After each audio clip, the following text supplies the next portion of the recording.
Hi, I'm Ashley Smith Thomas, a millennial talking about freedom and national security for America. I'm the founder of Freedom's Fund USA, a nonprofit to protect freedom and national security. I am a speaker, advocate, and thought leader. I spent 2016 saving Christians targeted by ISIS in the Middle East. This was truly an eye-opening and life-changing experience as I watched and learned from my fellow Christians who longed for freedom. It was that experience that became the inspiration to start this show. In this show, come with me as I interview experts about key freedom issues in America and how we can protect freedom. Because if we lose our freedom, how can we bring freedom to the whole world? Let's take action together and let freedom ring.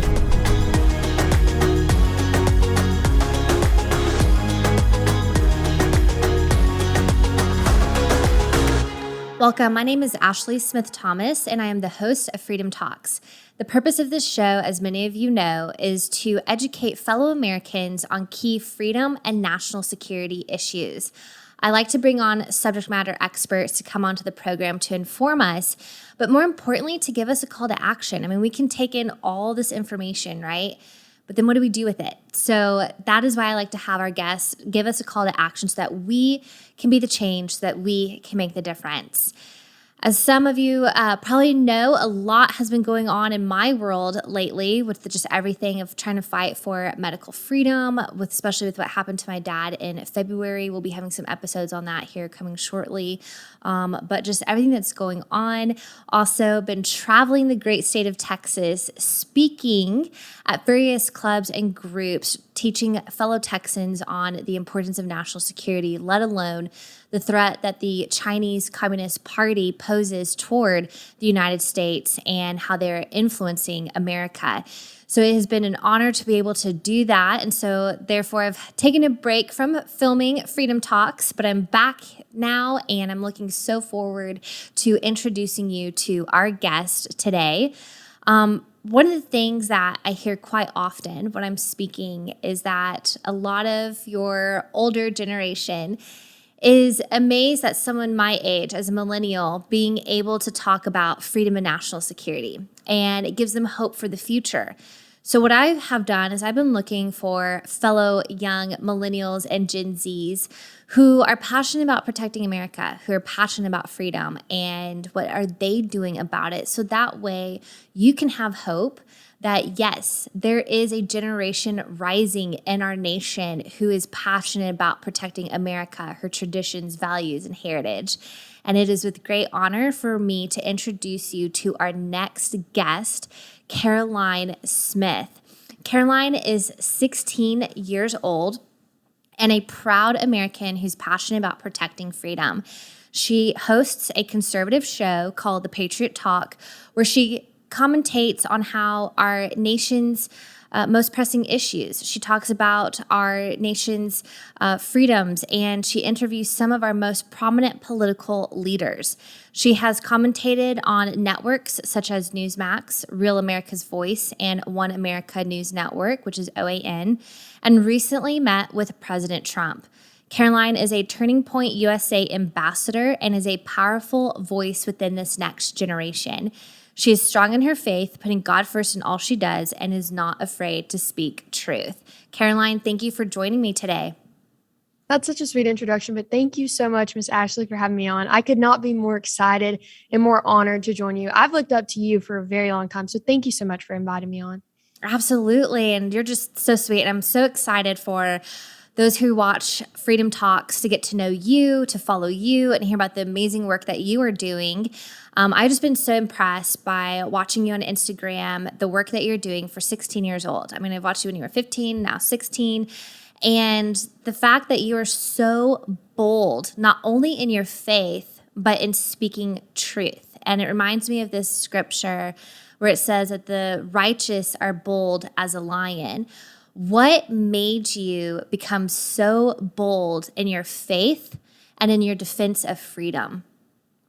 Well, I'm going to be honest. I never wanted to be in politics at all. I never spoke up about politics. I mean, I come from a background of conservatives. You know, my dad, he's always been a big conservative and everything. But it wasn't until my freedom was under attack that I started valuing it and I started realizing I had to fight for it. My granddad, he pastors a small church here in Alabama. And back in 2020, my governor, who's a Republican, Governor Ivey, shut down our churches because of the pandemic. And I had never in my life experienced my freedom being under attack like it was right then, especially my religious freedom. I mean, that was the end of the line for me. And I was like, I have to speak up or I'll lose my freedom. And that's when, God kind of gave me a bold heart for it. He's like, hey, you're going to have to speak up because no one else is. And so I was like, okay, here we are. That is amazing. I think, when you look at what happened in 2020, it just forever changed not only the world, right, but it changed the United States and how we move forward. Absolutely. And, back in 2016, I worked on a project where we were rescuing persecuted Christians that were targeted by ISIS.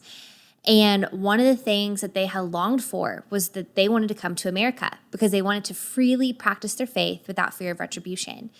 And so America has always prized itself in its defense of religious freedom. And I could not believe that we saw our religious freedom, our religious right, our First Amendment right under attack during the pandemic. How did that make you feel to see that? I mean, that was a shocker, I think, for a lot of people. But how did that make you feel when you saw our religious freedom under attack?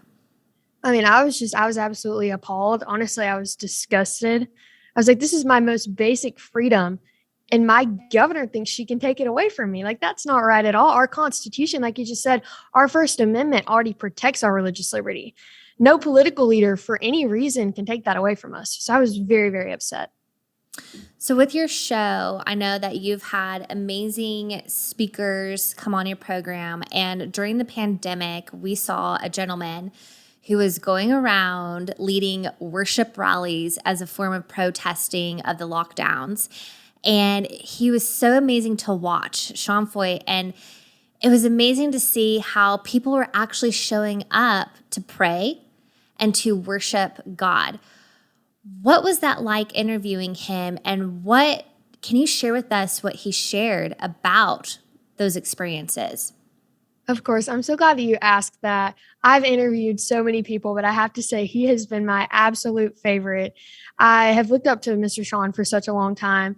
Like you said, even back in 2020, he was hosting Let Us Worship revivals all around the country and in Washington, D.C., I think it was right before the election, which is crazy. He's still doing that now. He's amazing.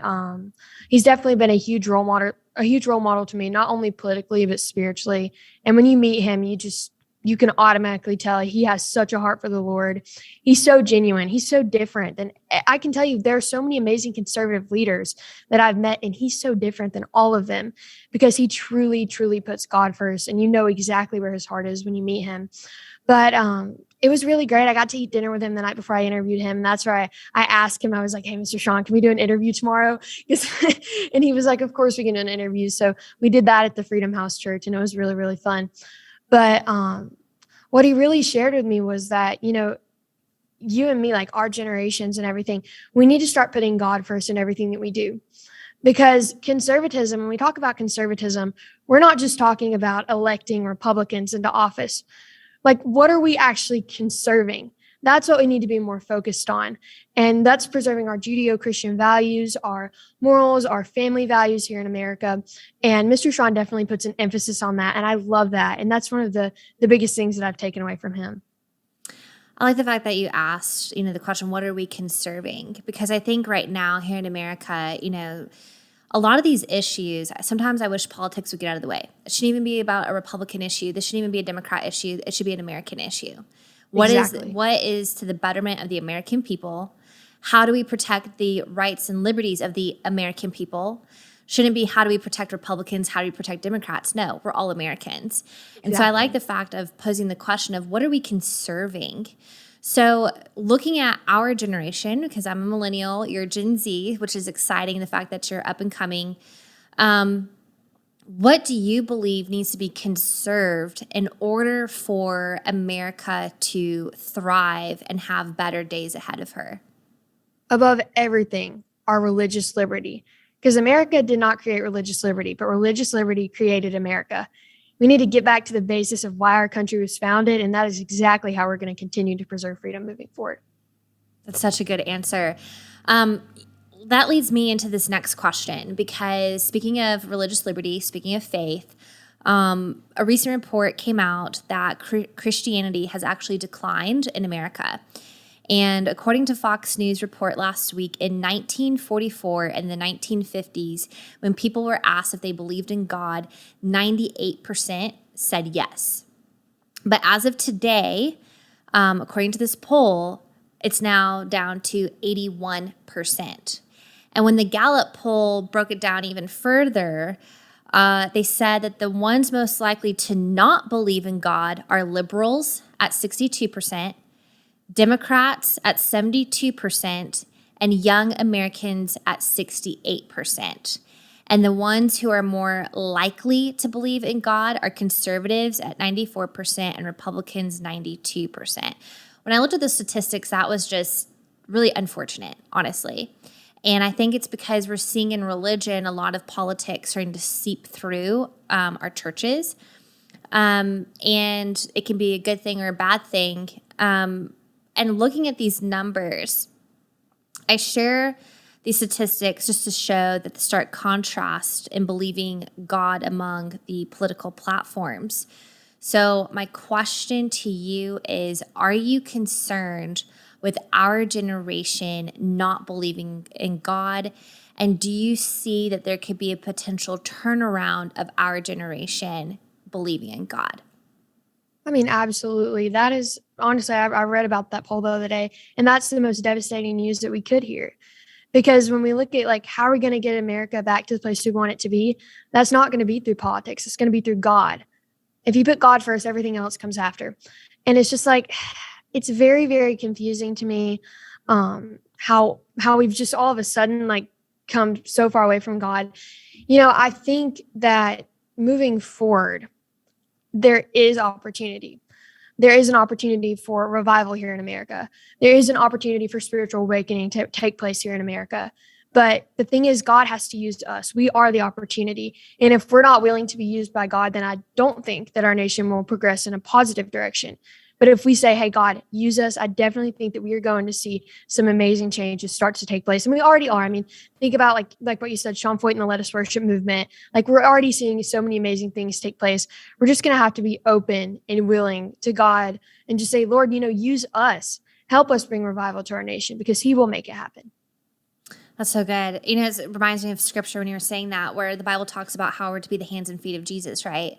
We're the vessels here on earth, and we're called to be ambassadors of Christ. And so we're to represent his kingdom, heaven, here on earth. And so that is such a great point, that if we want to be able to start seeing a turnaround in America, then we need to be open to what God is doing and God's ways and what he wants to do here on earth.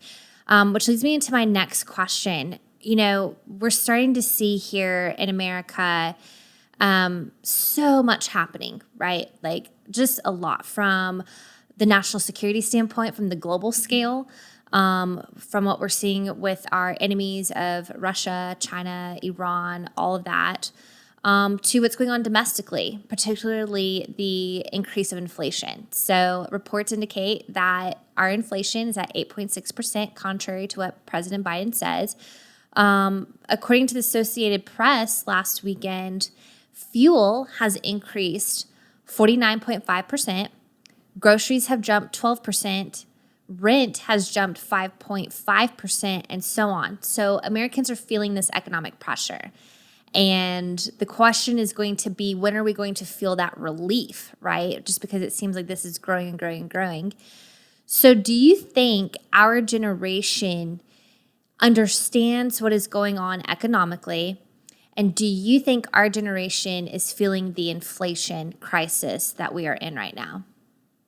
I don't know that our generation, the younger generation, really does recognize exactly why what's going on is going on, but they're definitely feeling the effects of it. Because let me tell you, there are so many 16-year-olds that I know that are just starting to drive and everything. And they always tell me, politics aren't my thing. It's good you're doing what you're doing. I don't care about politics. But then they're like, gas prices are so high. I miss Trump. And so you start realizing, okay, maybe this is actually helping them kind of connect the dots that, hey, politics do matter. And you are going to suffer the consequences of who you elect to lead our country. I think it's actually maybe, I mean, obviously it's horrible, but I think in a way, this may be like an eye-opening moment for a lot of Americans. Do you think that our generation really understands the value of freedom? Because when we look online, we look on social media, we look at, AOC and the following that she has, it seems like millennials and Gen Z are swinging really more towards the progressive communistic ideology. At the same time, you look at people like Charlie Kirk with Turning Point USA, who is leaning more towards trying to conserve family values and American values. So, do you see whether or not our generation understands the value, importance of freedom? Are you concerned of the direction that our generation is headed? Miss Ashley, what's kind of funny to me is that my generation seems to value so many different things that are protected by freedom, but they don't seem to value freedom in and of itself. And maybe when they start losing a little bit of their freedom, like I did, they'll start to value it more. I don't know. I think it's really, really sad that we've come to this point in American history where we no longer value the freedom that we have here. But like Ronald Reagan said, this is the last stand. If we lose freedom here, we don't have it anywhere else. To anybody in my generation who maybe like, kind of progressive, left leaning, or they want to full out live in a socialist country, there are plenty of options for them. They can go ahead and leave, but freedom here is invaluable. There's nothing else like it anywhere on earth. And we definitely need to start like recognizing the importance of freedom. And maybe that's going to take losing a little bit of it for them to recognize, unfortunately. Do you think that pertaining to potentially losing freedom, I had heard someone say that if we don't know our rights, then we can't exercise our rights. And then if we don't exercise our rights, it will then be easy to lose our rights. So I am an Academy Fellow at the Heritage Foundation, so I get pocketbook constitutions. And of course, I like to pass those out to anyone I come in contact with and tell them, know your rights, know the Constitution. Do you think that millennials and Gen Z understand the importance of the Constitution and the Declaration of Independence? I mean, you seem to really know your rights, but do you think that's the norm? Thank you. I really wish that it was the norm. I really do. Like, I wish that so much, but I really don't think it is. And I really don't think that enough teenagers take the time to actually recognize what our freedoms are and what our rights are. It isn't that important to them. They think it's something that we'll always have. But what they don't realize is if we don't protect it, then we're going to lose it. And like you said, if we don't know our rights, then how are we even supposed to know if we're losing our rights? We have to be informed. And I don't think we are. How do you recommend that millennials and Gen Z be informed? It's definitely gonna have to be their own decision because like if someone would have forced me to like read up on politics and get involved in like even the most basic thing like know my rights, I probably wouldn't have done it. It was my own decision. I was like, I want to know my freedom. I'm going to make that decision for myself to know my freedom and know my rights because I don't want to lose my liberty. So I think it is going to definitely have to be like an individual decision for a lot of them. But there are so many great organizations that are really reaching out there and kind of prompting people to start knowing their freedom and knowing their rights. Like you said, what Mr. Charlie Kirk is doing, amazing with Turning Point, Heritage Foundation, Young Americans for Freedom, Young Americans for Liberty. Like there are so many incredible organizations that are getting out there, and even through social media, they're definitely reaching more people and kind of helping them get informed. So we're definitely looking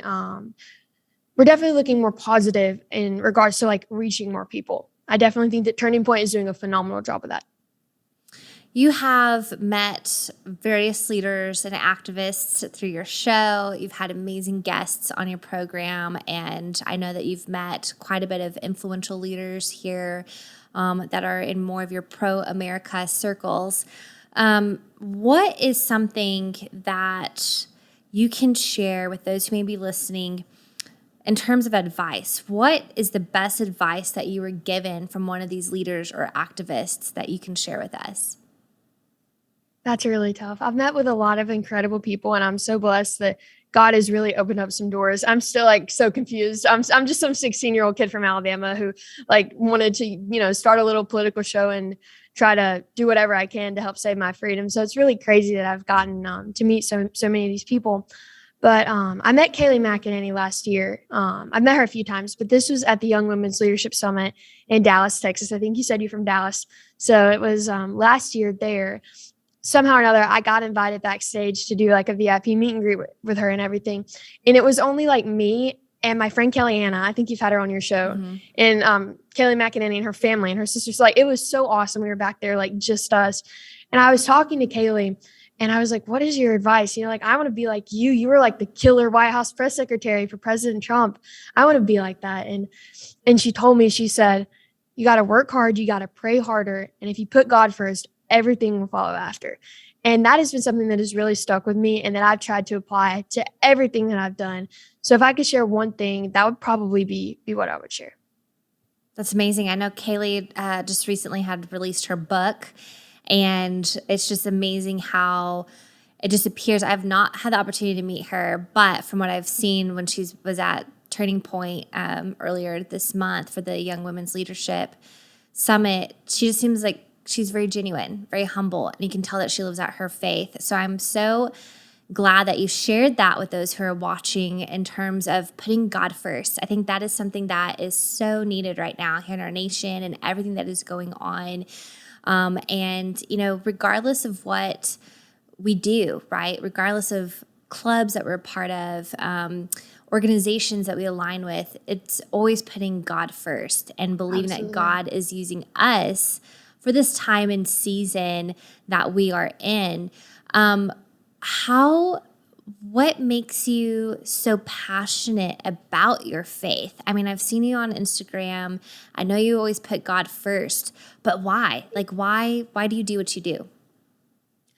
Honestly, it's just been 100% a God thing. He has totally taken away the spirit of fear from being inside of me. Like, I'm not afraid of anybody. I'm not afraid of anything. And that's not because of who I am, but that's because of who my God is. And so I just realized, you know, at the end of the day, what's important to me is my faith, my family, and my freedom. And those are the things I want to speak up about. So I do. And so I really hope that it encourages other young Americans to get involved and start speaking up about what matters to them, which I hope is faith, family, and freedom as well. That's so good. My other question for you is, you know, we all know, I mean, I've talked about this on my program about China. I've talked about Russia. I've talked about Iran. I've talked about communism and all these threats that are facing our nation right now. And it can be so depressing at times. But at the end of the day, I always like to give people hope. Because, we can talk about these issues, and obviously I'm sure a lot of Americans can see what's going on, and they can certainly feel it right now. But what message of hope would you share with our audience today? So this is kind of, I'm going to start this with a little bit depressing. So I was crying the other day to my mom because like I had looked at the number of like how many abortions had taken place and just all these horrible things that were happening in our country. And it just depresses me. It feels like the whole weight of the world is on your shoulders because you're like, I have to speak up. Nobody else is going to. And like you said, it can be so overwhelming and get so depressing. And I was just crying to my mom. I was like, this is just so much. Like, why aren't more people doing something? Like, don't people realize that everything is going wrong? And my mom was like, you know what, Caroline, breakthrough never tends to happen when everything is going well. And that really stuck with me. And I was like, you're so right. Breakthrough doesn't tend to happen. Revival doesn't tend to break out when everything is going perfectly fine.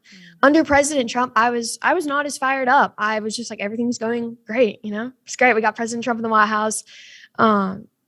But when my freedom started being attacked, I started valuing it. I started speaking up, and that's what set me on fire. So I think that what I can say to all of you is that, you know, revival doesn't happen when everything is going well. Usually breakthrough doesn't happen when everything is going well. So that's what I can say. That is such sound advice and wisdom. That is so good, because I've heard a pastor say, it reminds me, this one pastor, he said that oftentimes, you know, a diamond shines brighter when it's up against a dark cloth. So there has to be darkness in order for us to shine brighter. And I think the same thing with America, right? So many people look at America as the city on a hill, the beacon of hope, the beacon of light. And right now, while there's a lot of darkness surrounding us, I just believe that we're going to be able to shine brighter and that America's best days are ahead of her. So my next question for you, and it's my last question, well, actually semi to the last question. Can you provide us a call to action? I mean, I know our viewers would love to know what they can do to make a difference. Absolutely. I mean, above everything, pray for our nation, pray for our leaders, even if we don't like our leaders, because, hey, they are still running our country right now, as sad as that is. We need to pray for our leaders. And we need to get involved on a local level. I'm a member of my county's Republican Party. Like, I know all the candidates, and you'd be surprised, like, how many adults came to me and were like, who do I need to vote for? Like, I went and made a whole web page just like for one election here, the primaries here, to say like who I supported and why I supported them. So really, guys, if you get involved at a local level, you really start realizing who these candidates are, and not just who they say they are, but who they truly are as people. And you get to meet them, and you get to look at their accomplishments, and you get to ask them questions. And citizens going and asking their leaders, or the people that want to be their leaders, questions, that's really where change starts to happen, because you have like this connect to them, and you realize, okay, you're serving me. How are you going to serve me? That's really good. And that's something too that we've talked about, is that education. I mean, people have got to start educating themselves, get outside the groupthink and start doing their own research and get involved. And that's the way that we can protect freedom. My last question is, where can people find you? Okay, so I have a website. It's thepatriottalk.com. I have so many commentary videos on there, a lot of interviews, and just a few articles that I've written for fun on there. So that's probably the best way to find me. I'm also on Instagram at Caroline the Patriot, but my stuff gets taken down a lot more on there. So it's probably better you go to the website first. But those are really my main two platforms right now. So yes, I'm so sad. I really wanted this to keep going. This has been so fun. Yes, well, I'll definitely have you back. And so I want to thank you for taking time to come on the program, because I have a feeling you'll be back on our program here soon so we can have more in-depth conversations. But I just want to thank you, Caroline, for taking time to join us today and sharing your input on freedom and faith, which is just so refreshing to hear a 16-year-old be so passionate about that. Thank you so, so much, Miss Ashley. You have been a huge role model to me since the very beginning when I got into this. So I really appreciate this. This is honestly like a full circle moment. Thank you so much for having me on. Absolutely, my pleasure. We'll have you back. And I just want to first thank our sponsor, Vibrant Health MD, for making this episode possible. They have been so generous in supporting Freedom Talks, and we could not do this without them.